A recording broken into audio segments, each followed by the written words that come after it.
আজকে ফিল্টার ঢুকবে আর কয়েকদিন পরে অস্ত্র ঢোকা শুরু করবে। ফিল্টারই একসময় অস্ত্র হয়ে যাবে। দেখেন রফিক কিছু নিয়ে শিবিরই অস্ত্র ঢুকাইছে সবার আগে।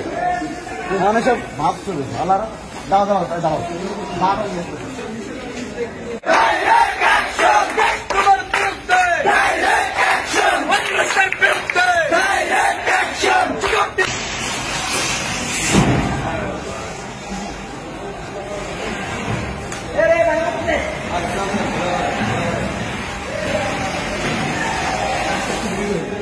Happy